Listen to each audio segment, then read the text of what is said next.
Those are men, yes, they weep for the sake of Allah. That's why I say the difference is the heart. Umar is stronger than you physically. The problem is that your own heart may be harder than the heart of the Umar will believe in Salah, will be hearing in the last row. Isn't that evidence for his devotion to Allah? So our problem is devotion. How many narrations did he read that he was reading? He read the hadith of Abdullah ibn Shaqir. The Prophet sallallahu alayhi wa sallam was weeping in Salah. Now let us go down with that hadith. Do you know that Abdur-Rauf ibn Abdullah ibn Shaqir, amongst the Tabi, he inherited from what his father Abdullah gained when he saw the Prophet reading. Abdullah ibn Shaqir was the one who saw the Prophet reading. He heard the sound of the Prophet's weeping. It was like the boiling water. You know the sound of a boiling water? The Prophet was praying alone in Salah. He was weeping in that Salah. The sound of the weeping was like the boiling kettle. You know how it is sounding?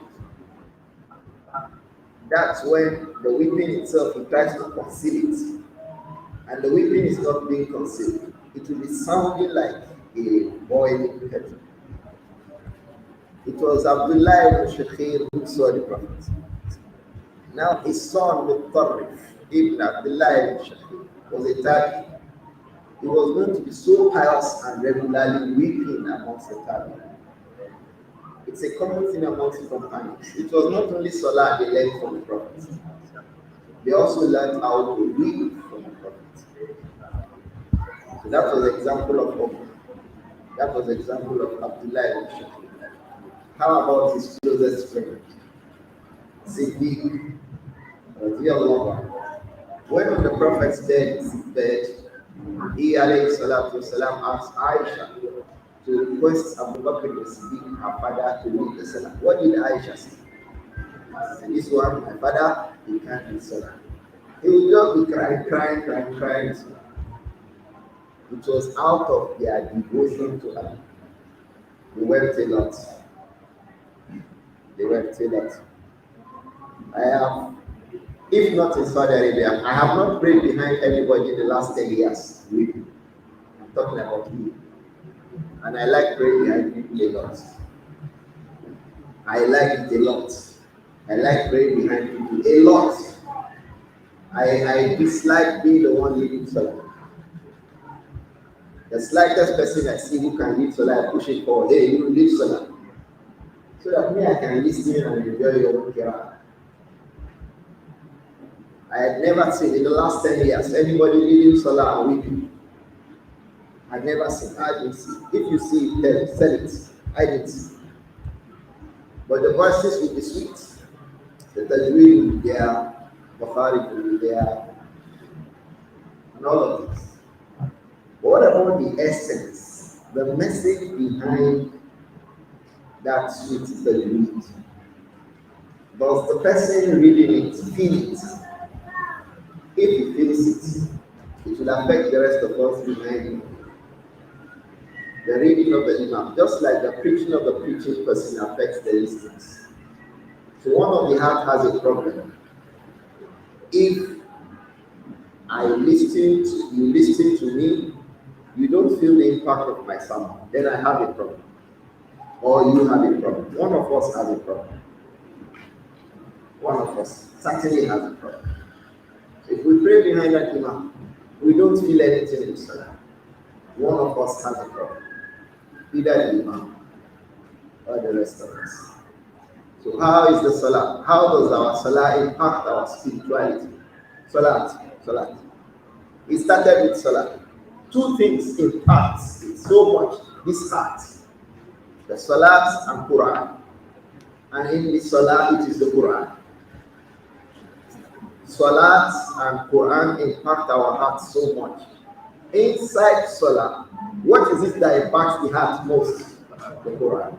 That's why the ulama say the best place and time to read the Quran is during Salah. The best place to read the Quran is Salah. And that's why even the Salah, the Quran will refer to Salat as Quran. Like in Isra. Wa Quran al-Fajr. Quran al-Fajr is what? Salatul Fajr. Because the bulk, the major thing about Salah is what? Quran. If you read Quran and nothing happens to you, then something is happening to you. How are we with our Quran? And you cannot get this feeling from Quran if you don't pay attention to the meaning of the Quran. You don't pay attention to the meaning of the Quran. So how do you pay attention to the meaning of the Quran? Study the Quran. We all have faults. I'm sure. We can find masahif on all our phones. Everybody here who has an Android phone has a copy of the Quran on the phone. Is that correct? And most likely you have a translation. If you don't know Arabic, when last did you read that translation? By way of study, to know what Allah said. So part of the problem that's affecting us is that we are far from the Quran.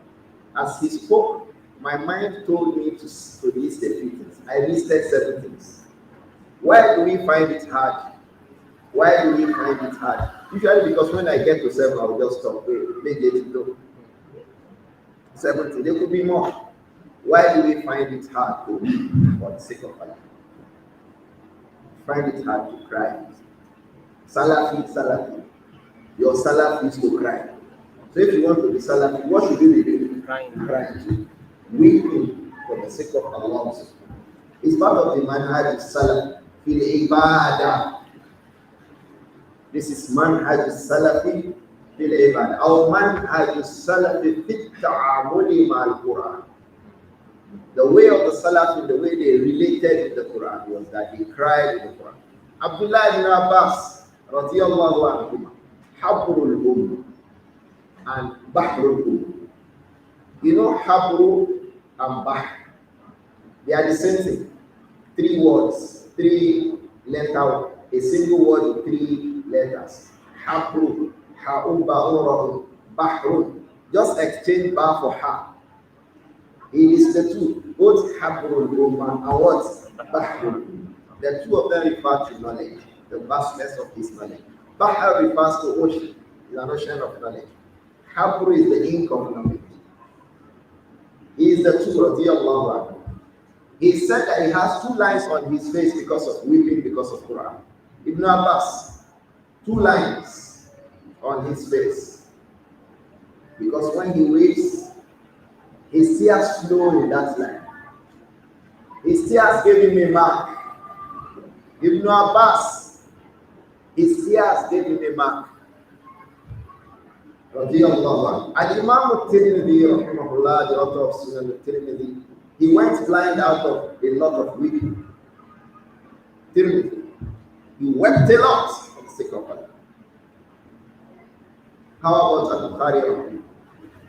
These people wept a lot. One of the reasons why they wept a lot is that they paid attention to themselves.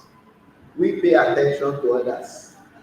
In our own times now, the da'wah to Salafiyah is correcting others alone, forgetting yourself. Me, don't ask of me. Just correct others. That's Salafiyah. It is to start with you first. Because someone who does not have something cannot give it. Rectify your own souls first, then benefit others. إِلَّا الَّذِينَ آمَنُوا وَعَمِلُوا الصَّالِحَاتِ وَتَوَاصَوْا. If you don't have Iman and Amal Salih, how can you make that you receive that instruction of Tawasaw will come? You don't benefit yourself. Didn't Allah direct Bani Israel that يَأْمُرُونَ النَّاسَ بِالْبِرِّ وَيَنْسَوْنَ أَنفُسَهُم, that they would tell the people to do good and then they forget themselves. So in our own times, we are busy with people. I'm busy checking how my brother's cap is. This his trouser is sit on the ground. My own is on the ground. No worry. Check his own first. Check his car. Where did he keep his car? Check his this. Check what did he say yesterday. I want to criticize it. I want to insult. I want to abuse. I want to bring him down. How about myself? Our Salaf radiallahu anhu. That was what you hear. Ibn Abbas would cry. He has 2 lines on his face. Sheikh Abdul-Aziz ibn Abdullah ibn Abbas. He cried a lot. Rahimahullah. Sheikh Ibn Abbas. He was blind, but he was still crying for the sake of Allah. I heard his tape about Qissatul Ifk, the story of the evil lies that were told about our mother Aisha. Radiallahu anha. When he got to that part of the hadith where the Messenger alayhi salatu wasalam came to the house of Abu Bakr and met Aisha, and her mother and her father sat down. It was the 4th of the 3. It was the 4th of the 4. The Messenger came, there was Aisha radiallahu anha, there was Abu Bakr al-Siddiq, and the mother of Aisha, the 4 of them. The Messenger was saying to Aisha, Ya Aisha, Anti ibnatu min banati Adam. In kunti fa'at. If truly you did. Sheikh Mumbaz busted into tears. Did what? If Aisha did what? Sheikh Mumbaz was crying. You, when did you cry last? Salafi. You are this Quran was Sunnah ala manhaj Salaf. When was last? Think of it. Take a reckoning for yourself. Because that shows little devotion for Allah. From the aspects of devotion for Allah is bringing you humbly yourself for Allah. And Imam Abu Hanifa, Nu'man ibn Thabit, one day someone told him, Ittaqullah ya Imam. He started to cry. The person went to him. He asked, why was it that when they were telling him Ittaqullah? He says, Allah yambagi lil insan an yu'addiba nafsahu. Is it not necessary for an individual to teach his own soul manners? So when I wept, I was teaching my soul manners. Let each and every one of us know that we have a duty to devote ourselves to Allah. Because we are truly nothing. Wallahi, we are nothing. When he was telling us about dead bodies and deaths, he was just trying to make us understand that we are nothing. The reason why you are thinking that you are something, when they say where hijab, say me care, I can't wear hijab. The reason why you are saying care to yourself is because you still have life. When life goes out of your body now, you will not say care again. You will not say me care again. If your name is Rashida, you will not be able to say Rashida again. If it is Abdul Fatah, you will not be able to say Abdul Fatah again. What will you say? Oku. In Yoruba, they don't call a dead body by his name. If the name is Abdullah, they will say bring Abdullah. No, they will say Ego, bring the corpse. Your name started to go off you. Your name will go. Your honor will go. Will they put a dead person on a chair? If you put a dead person on the chair, what will we say to those persons who place the dead corpse on the chair? On a bed? In a car? He will not be placed in any other place where we keep refuse. Because that's what the body has become, piece of sand, waiting to decay. So, what's wrong with you, mankind? Why are you arrogant towards your Lord? So I made a list of 7 points why we find it hard to weep for the sake of Allah. The first one is that our knowledge of Allah is little. Some people know Dangote more than they know Allah. You know what I mean by knowing somebody? You know his abilities, you know what he can do, you know how he behaves, you know how he does something. Our knowledge of Allah is small. So we have to go back to Tawheed al-Asma'i wa Sifat. Go and know who Allah is. Allah is Ar-Razzaq. Allah is Al-Alim. Mark these words that I'm saying. Allah is Ar-Razzaq. the one who provides absolutely. Allah is Ar-Rahim, absolutely compassionate. Cool. Allah is Al-Ali, absolutely knowledgeable.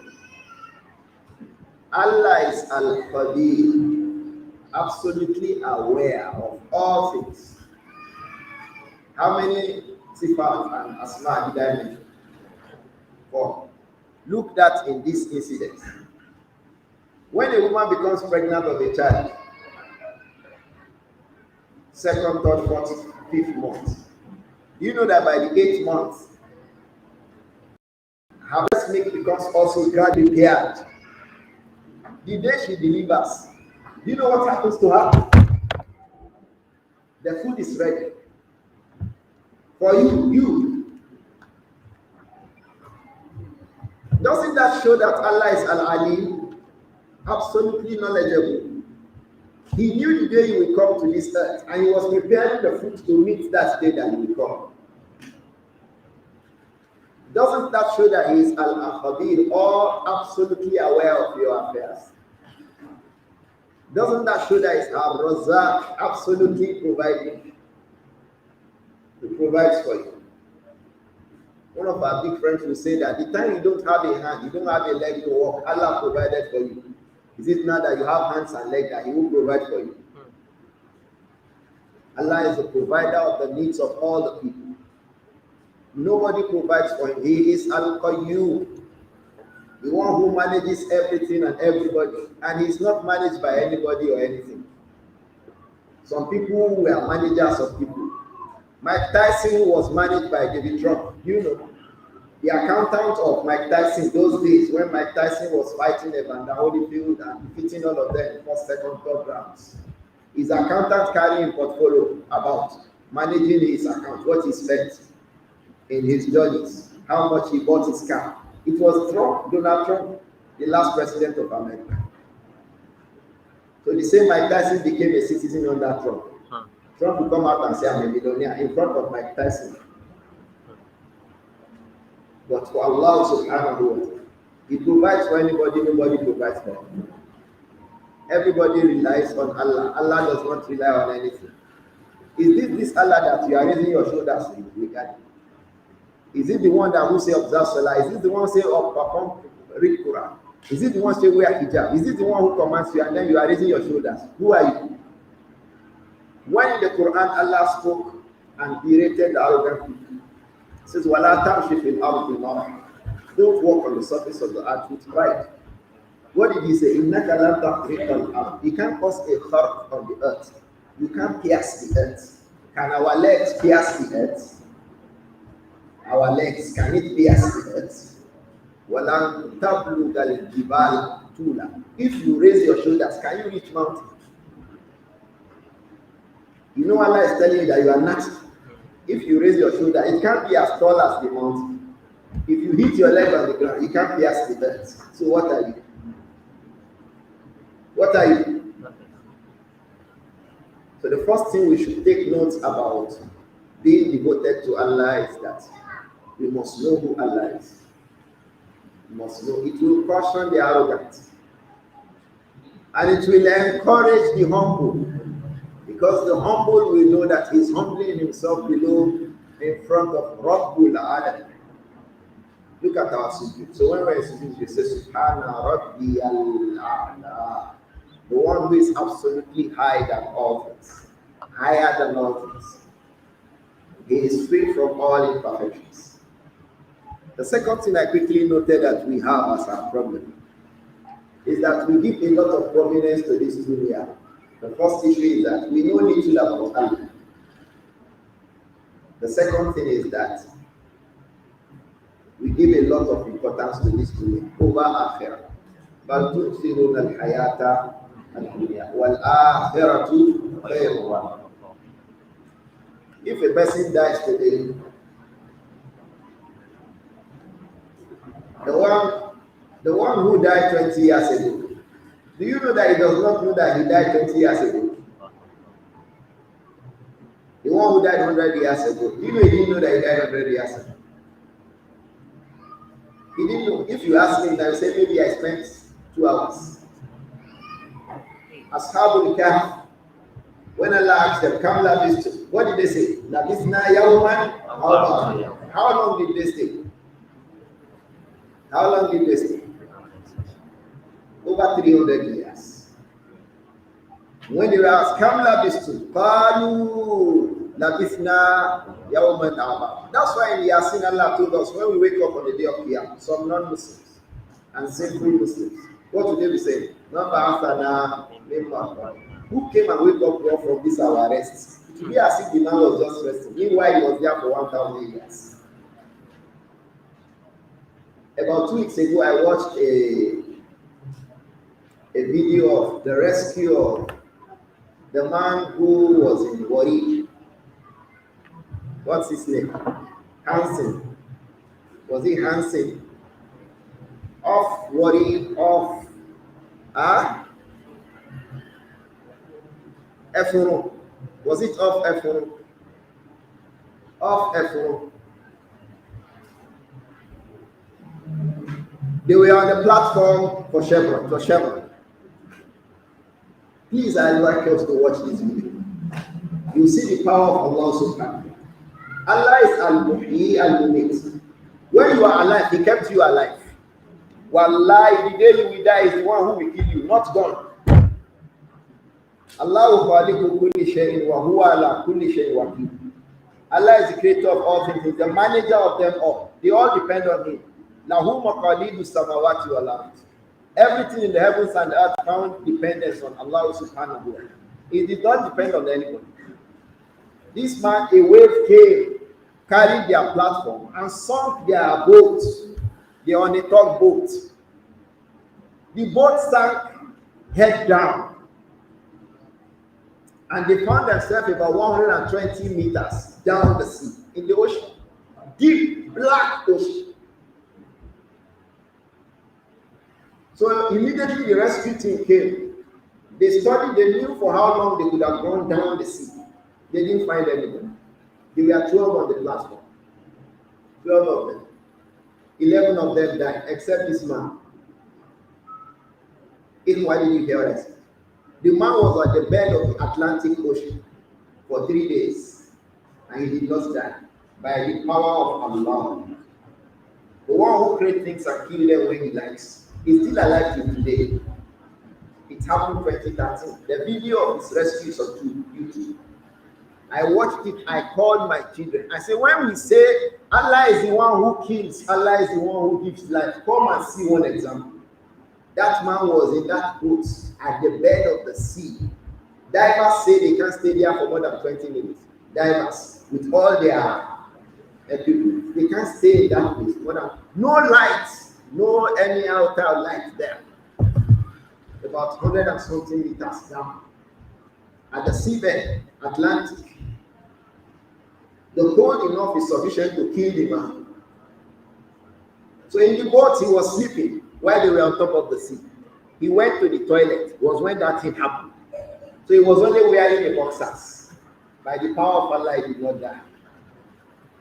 So he, according to him, he said he just swam. He found a way to somewhere.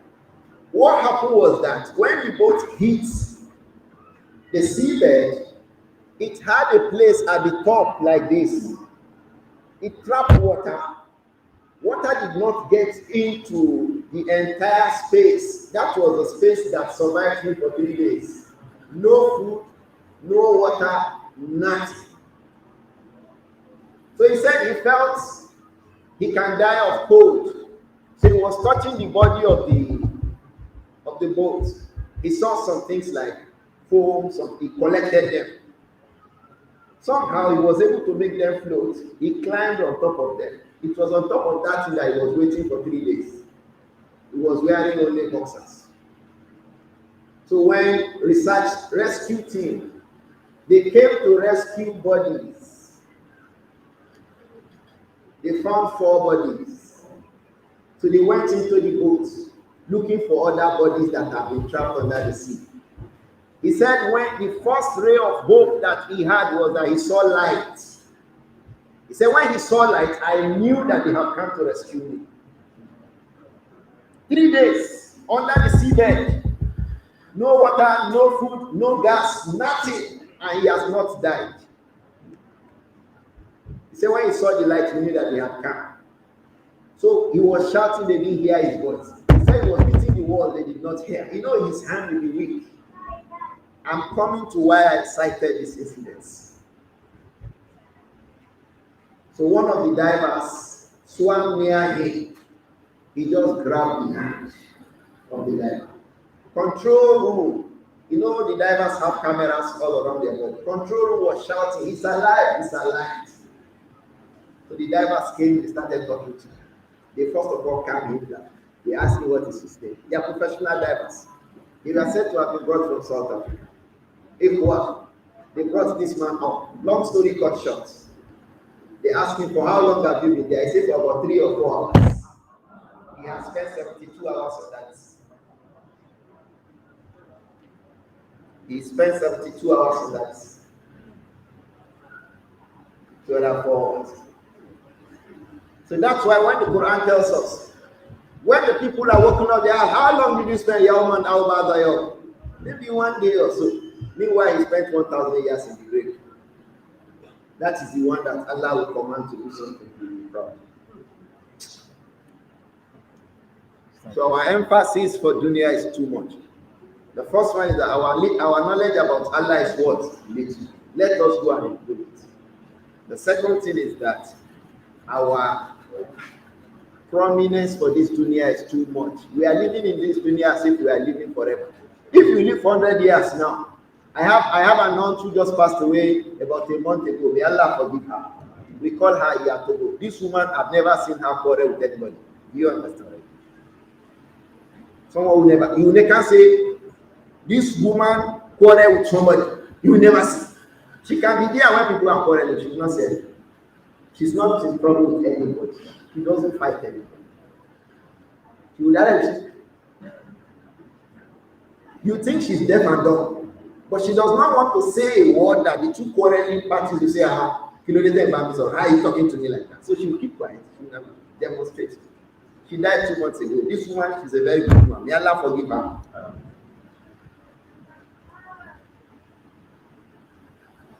I think she died not less than 100 years ago. Because between her and my mother, there's a man. Between her and my mother, there's a man. And my mother is 96. So she will be less than 100 years old. She said one thing to me one day when I went to visit her. She said, Abu Nasir. I said, man, that's how she calls me. Abu Nasir, that's how she calls me. She said, old age is problem. Because that time she's big. You know women who, when they become fat, big, she can't go to the toilet by herself. So they were giving her pampers to wear. She said, I became someone who will poo-poo on my body. You know, people don't like that. I can't stand up to urinate. I'll urinate on my body. So what life is that? Is this the meaning of old age? I don't like this one. She doesn't like poo-pooing and urine on her body. So if you spend 100 years, that is what you believe. So if you spend 120 years, you already be tired of this dunya, you want to go. So what is your guide? Take 200 years. Take 200. In debates, that's very common. They say 1,000 years and another 1,000. I don't want to sing that song. So take 200 years. What will you be enjoying from this dunya? At the time, you can't eat meat again. You can't eat chicken. You can't eat eggs. You can't take bread. You can't take rice. So what is the enjoyment? If you are a man, if you have a wife, you can't come near her. If you are a woman, you are beautiful. Your husband can't near you. What is the dunya at that time? What? وَالْآخِرَةُ خَيْرٌ. That's why inside Al-Jannah, that's your wife that you can't near here. Allah says, Inna ansha'na hunna insha'a. Faja'alna hunna abukar. Uruban atraban li ashabil yamin. Inna ansha'na hunna insha'a. I'll mention that and stop. Women ask, what will Allah do to us inside Al-Jannah? Here is today. Allah says, we certainly ansha'na unna insha'a. We shall raise women up in a particularly nice way. In one beautiful nakira. Insha'a. We shall raise women up in one beautiful, nice, powerful way. How? Fajalna hunna abuka. All the women will be virgins. Ask any woman when she's 60, 70, 80, 40, 30, any married woman with children. What do you like best? If you can return to being a virgin, how will you feel? She say, I don't mind you.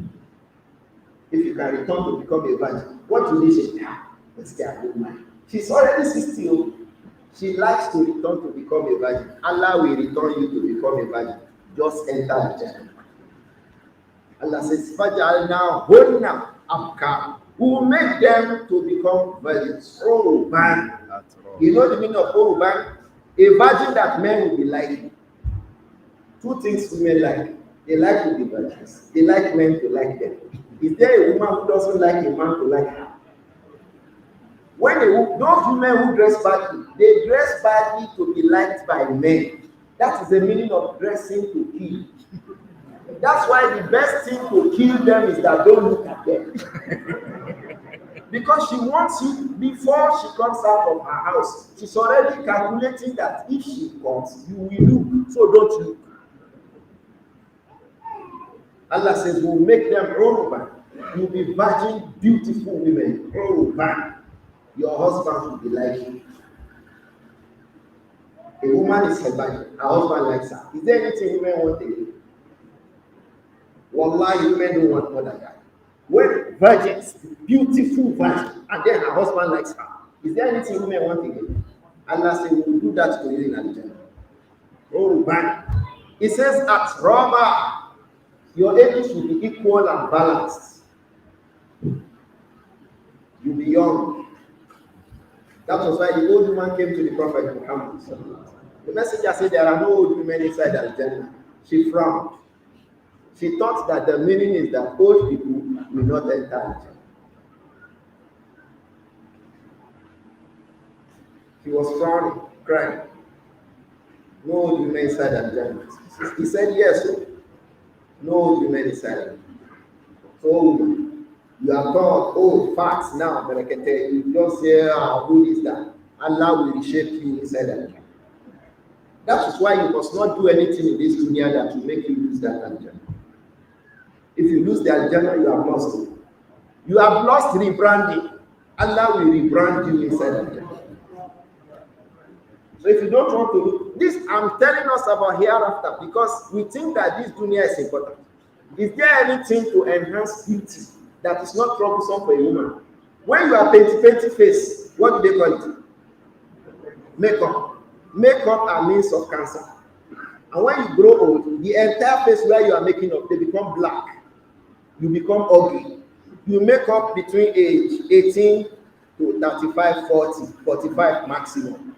From age 50, those makeup places become black. That's why they now stop making up at all. They'll be looking for coconut oil.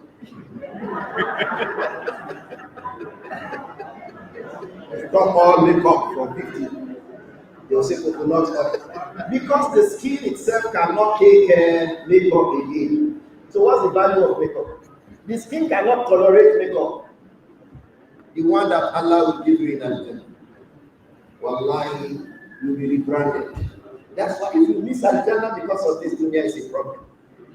Allah says, Uruban atraba. We will make you women that your husbands will like you. Atraba, your ages will be like the same. So it's not that, oh, my husband, me, I'm old now, you want to marry 16 years old. You and that 16 years old, your ages will be the same. You and that 16 years old, she's virgin, Allah will make you virgin too.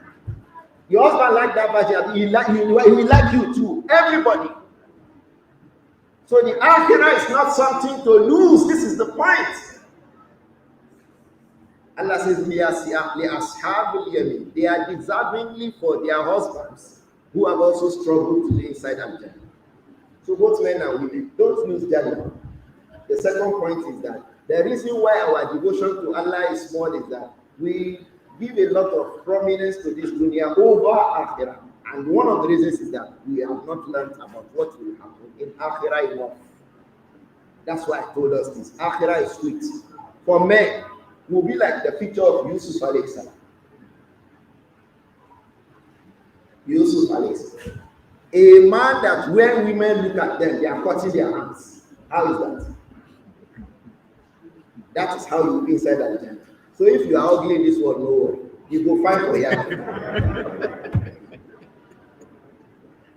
So, but if you don't gain akhirah from this dunya, you are going to be the ugliest thing in the akhirah. The teeth of the children of the fire will be like the mountains. Do you know?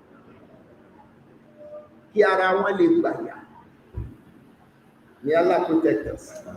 So that's why the akhirah is to be preferred over this dunya. This dunya is small. Rakat al-Fajr, I was telling us, is better than the whole of this dunya and what it contains.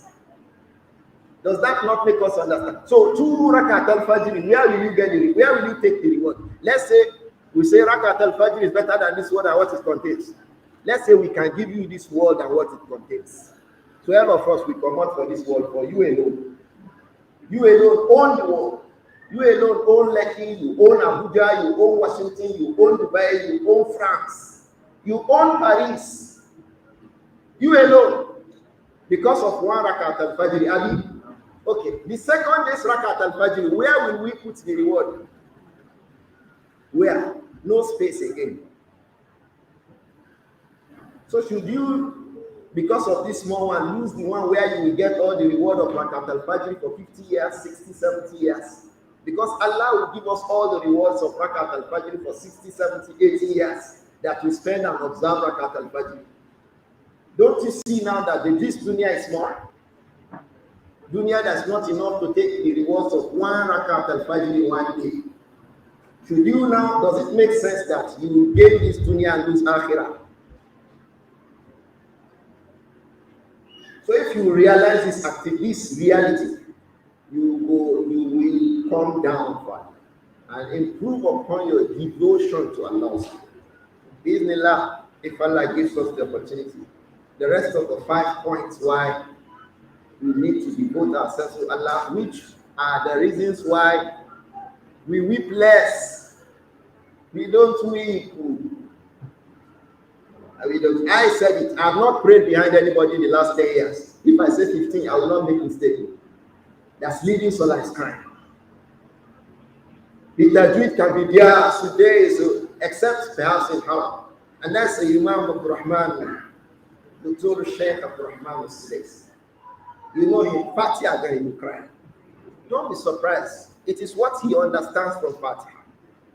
If you are leading the people in Salah in Masjid al-Haram, for example, Wallahi, if you say Alhamdulillahi Rabbil Alameen, when you remember the number of people praying behind you, you'll be scared. Amongst these people, there are those that are richer than you, there are those that are more handsome than you, there are those that know that Quran more than you, there are those that are taller than you, their house is better than your own, they have more wives than you, they have more children than you, but Allah chose you to lead them. How will you feel? You can cry, me. Okay, if on the day of Qiyamah, Allah bring you again, oh, come and stand in front for all these people again. How will I feel? These are the kinds of things that make them cry. Then when they say Ar-Rahman, they say, okay, Allah will show mercy on you. He will be merciful to them. That thinking too will make them to cry again. Maliki Yawmiddin, this one, nobody is contesting it, it's Allah. That one too can make somebody to cry. Allah is the Malik of the owner. If you say Malik, Allah owns. If you say Malik is the sovereign, the king of that. Yawmuddin. You know why it is called Yawmuddin? It is not that it is the day of Islam. No, it is the day of payback.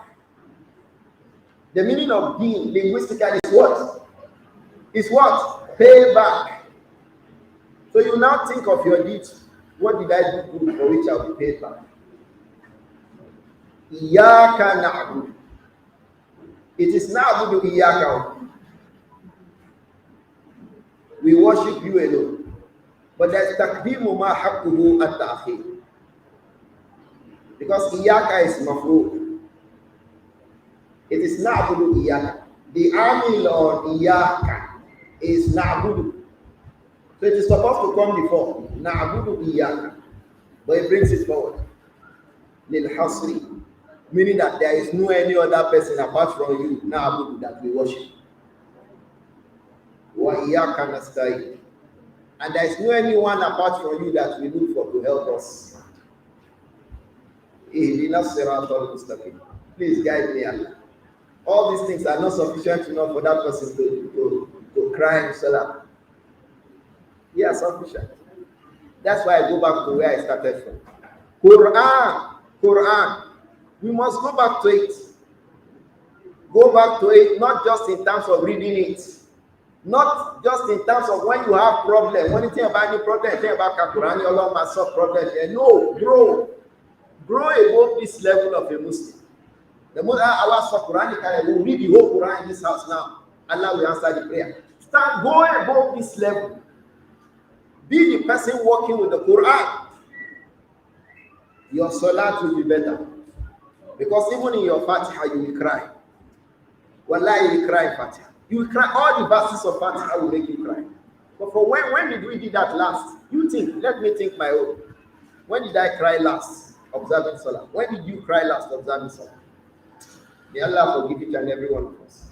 Inshallah, when we come back, we hope that we can touch 5 other points why we need to become devoted to Allah subhanahu wa ta'ala and why hearts are becoming hardened. The first point is that our knowledge about Allah is small. The second point is that we give too much preference to this dunya over al-akhirah. May Allah protect all of us. Assalamu alaikum wa rahmatullahi wa barakatuh. Please let's come back